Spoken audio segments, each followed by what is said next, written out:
नमस्कार मित्रांनो, मी गोरक्ष बांडे पुन्हा एकदा आपल्या मराठी ब्लॉगमध्ये आपलं स्वागत आहे. तर मित्रांनो, रात्री आहे ना भरपूर असा वारा पाऊस झाला आहे.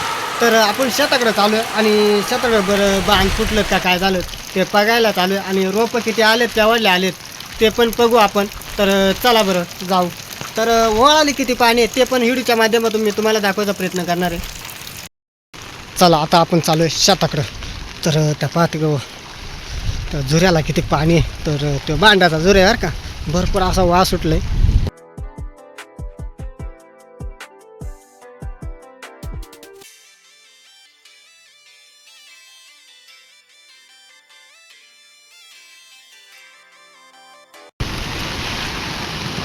तर पाहू शकता झुरेलीत पण भरपूर असा पाणी काय बघितला का तुम्ही पण. तर चला आपलं शेत इकडे तुम्हाला माहिती आहे, आपल्या शेतापासून आपलं घर पण दिसतं बरं का मित्रांनो. तर इकडं पहा किंवा हरिश्चंद्रगडाला जाणारा रोड. तर पहा आणि चला तिकडं पण जायचे आपल्याला व्हिडिओ घेण्यासाठी. पुलावर किती पाणी. तर ह्यो शिसवडला रोड गेला आणि आता आपण चालू आहे शेताकडे. इकडं रोप खाण्याचं काम चालू आहे रे दुंड्या बाबाचा. म्हातारी अरे शेळी पण बुधा म्हातारी यार काही शेळा चारा आले ही काय रोप खणतो काय. बघा पाऊस चाला आणि रोप खाली सुटलाय. बघा पाऊस चाला आणि रोप खाली सुटलाय.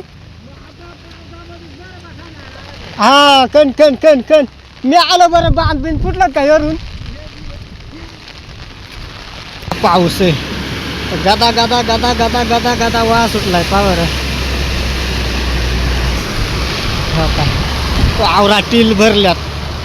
तर आता आलो आपण आपल्या रोपाकडं. तर पाहू बांधाने हिंडून तर बांध फुटलं का काय झालं.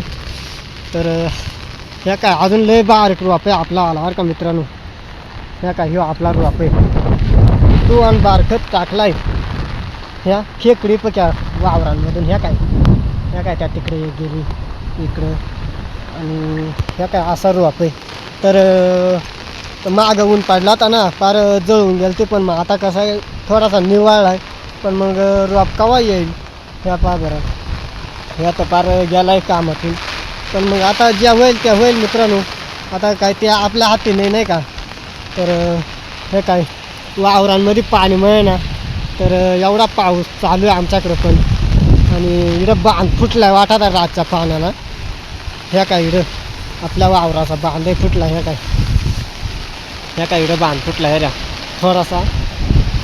या खालच्या वावरामध्ये माती गेली. माती कुठं आणायची मित्रांनो. इकडून सबदा खडक ह्या काय आणि मातीच उकरायला जागा नाही मित्रांनो. तर चला आपण आहे ना आपल्या वावरात पाणी साचलं आहे ना, मग ती सांड फोडून देऊ. सांडे फोडेल पण मग अजून थोडासा पाणी काढून देऊ. जास्त पाणी जर झाला ना तर मग जास्त बांधून फुटायची शक्यता. तर इकडं आपले वावराची सांड ह्या पा छोटीशी आणि त्यामुळं मग तर चला आता आपण हे सांड फोडून देणार आहे. तर ह्या मस्त बारीक वळ निघालं इकडून. पण मग इकडं जास्त पाणी पा ह्या काय सांड फोडून दिली मित्रांनो. आणि आता आपल्याला जायचे पुलाकडं. तर पुलाकडं किती नदी आले तर ते पण आपण व्हिडिओच्या माध्यमातून दाखवणार आहे. आणि वारा पण भरपूर आहे, सत्री पण धरता येत नाही. आणि ह्या पा आपला गाव मस्त दिसतंय ना. तर ह्या पा बरं एकदम निसर्गरम्य वातावरणामध्ये आपलं गाव खडकी गाव आहे मित्रांनो. आणि पा बरं तर रस्त्यानं डोंगराली पा किती दुखत आले. तर ते पण आपण व्हिडिओच्या माध्यमातून तुम्हाला सांगायचा प्रयत्न करणारच आहे. तर चला जाऊ.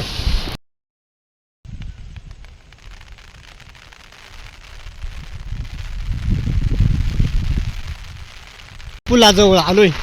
तर अर्ध्या पुलाला पाणी आहे. ह्या पा अर्ध्या पुलाला लागला आहे आणि वडण आलं एक झालं ते ह्या पा. तर पाहू शकता. तर माणूस जाळ्यात पण पाणी जाण्याची शक्यता आहे मित्रांनो. माणूस जाळ्याच्या पायऱ्याला पण पाणी लागलं आहे. आणि ह्या पा तर भरपूर असा पाणी झालं आहे आपल्याकडं. तर 2 दिवस आहे ना मित्रांनो, खरं सांगायचं म्हणजे वारण पाऊस भरपूर असा होता नाही का. तर ह्या पा ह्यो आपल्या हरिश्चंद्रगडाला जाणारा रोड आणि डबा पाणी पा तर भरपूर असा पाणी बघितलं का तर योग्य मित्रांनो डबा कसं वाटतं तुम्हाला तर भरपूर अशी फुलांची लांबी पण आहे आणि नदीची पण लांबी रुंदी जास्त आहे मित्रांनो तर पाहू शकता आणि भरपूर असा पाणी आहे डबा